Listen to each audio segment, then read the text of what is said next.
ကဲဒီတစ်ခေါက်မှာတော့ဟီရာဂါနာမအတန်းကမမီမူမဲမို့ဆိုတဲ့စလုံးလေးကိုရေးကြည့်ကြရအောင်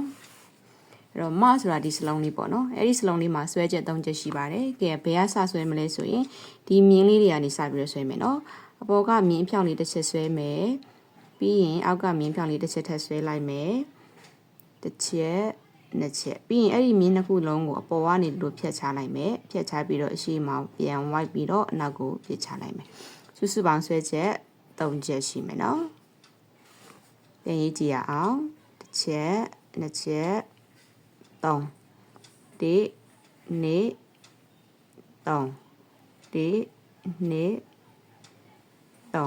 နော်ဒါကမဆိုတဲ့စလုံးလေးပါနော်ဒါလေးကမဆိုတဲ့စလုံးလေးနောက်တစ်ခုကကြတော့မိကဲမိဆိုတဲ့စလုံးလေးကကြတော့ဒီစလုံးလေးနော်ဒါလေးကိုရေးကြည့်မယ်သူမှာဆွဲချက်နှစ်ချက်ရှိမယ်ရင်ဖြောင်းတူတူလေးဆွဲပြီးရင်အောက်ကိုပြန်ဆောင်းမယ်အပေါ်ကိုပြန်ဝိုက်အနောက်ကိုပြစ်ချလိုက်မယ်တစ်ချက်ပြီးရင်ဒီအနောက်ကိုပြစ်ထားတဲ့ဒီမြင်းလေးကို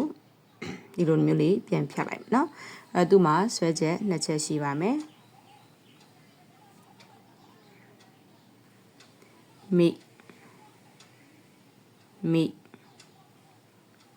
မိဟုတ်ပြီနော်ဒါလေးကကြတော့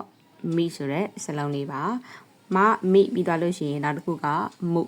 ကဲမှုလေးကိုရေးကြည့်မယ်မှုမှာဆွဲချက်၃ချက်ရှိမယ်အဲ့တော့မြင်းအဖြောင်းတူတူလေးတစ်ချက်ဆွဲလိုက်မယ်ပြီးရင်သူ့အပေါင်းလက္ခဏာလေးကိုဖြတ်ချလိုက်မယ်ဖြတ်ပြီးတော့ဒီလိုအပေါ်ကိုပြန်ဝိုက်အောက်ကိုပြန်ဆင်းအနောက်ကိုသွားအပေါ်ပြန်တက်နော်နှစ်ချက်နှစ်ချက်ဒီနောက်မှာအဆောင်လေးထည့်မယ်၃ချက်ပေါ့နော်ဆိုတော့စုစုပေါင်းဆွဲချက်၃ချက်ဆွဲရပါမယ်ပြန်ရေးကြည့်ရအောင်တစ်ချက်နှစ်ချက်၃ချက်ဒီနေ့၃ဒီနှစ်ချက်၃ချက်ဒါလေးကကြတော့မှုဆိုတဲ့စလုံးလေးနော်ကဲမမိမှုပြီးရင်နောက်တစ်ခုကကြတော့မဲကဒီစလုံးလေးနော်မဲကကြတော့ဒီစလုံးလေးပါသူ့မှာဆွဲချက်နှစ်ချက်ရှိမယ်ကဲရေးကြည့်ရအောင်ပေါ်ကနေအောက်ကိုမြင်းဆောင်းဝိုင်းလေးတစ်ချက်ဆွဲလိုက်မယ်နော်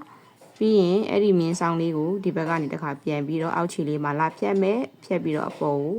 တက်ပြီးဝိုက်ချလိုက်မယ်နှစ်ချက်ဟုတ်ပြီနော်သူကဆွဲချက်နှစ်ချက်ဆွဲရမယ်တစ်ချက်နှစ်ချက်ဒီနှစ်ချက်ဒါလေးကကြတော့မဲဆိုတဲ့စလုံးလေးနော်မမီမူမဲပြီးတော့နောက်တစ်ခုကမူကဲမူကဒီစလုံးလေးသူ့မှာဆွဲချက်၃ချက်ရှိပါမယ်ကဲမူလေးကိုရေးကြည့်မယ်နော်ပေါ်ကနေအောက်ကိုဒီလိုလေးဆင်းခဲ့မယ်ပြီးရင်နောက်ကိုပြန်ကောက်မယ်နော်ဒီအကောက်လေးအရင်ဆွဲမယ်တစ်ချက်အဲ့ဒီအကောက်ကလေးဆွဲပြီးသွားရင်အပေါ်မှာနော်ဒီမြင်းလေးတစ်ချက်နဲ့ထပ်ပြီးတော့ဖြတ်လိုက်မယ်တစ်ချက်နှစ်ချက်အောက်၃ချက်နော်မြင်များချင်းလေးနဲ့ဖြတ်လိုက်တယ်စုစုပေါင်းဆွဲချက်၃ချက်ဆွဲရမယ်ဒီနေ့၃တစ်ချက်နှစ်ချက်၃ချက်ဒီနေ့၃ဟုတ်ပြီနော်ဒါကဘာစလုံးလဲဆိုရင်မို့ဆိုတဲ့စလုံးလေးနော်မို့လို့အတန်းထိုင်မယ်နော်ဟုတ်ပြီအဲ့ဒါဆိုရင်မမီမူမဲမို့၅ခုပြီးသွားပြီအဲ့၅ခုပြန်ရေးကြည့်ကြရအောင်မညီညာချင်းလေးတို့နှစ်ချက်မြင်းလေးနှစ်ချက်ဆွဲမယ်တစ်ချက်နှစ်ချက်၃ချက်ခလေးကကြတော့မိတစ်ချက်နှစ်ချက်၃ချက်ဒါကမှုဆိုတဲ့စလုံးလေးနော်ဒီနှစ်ဒါလေးကကြတော့မဲဆိုတဲ့စလုံးလေးဒီ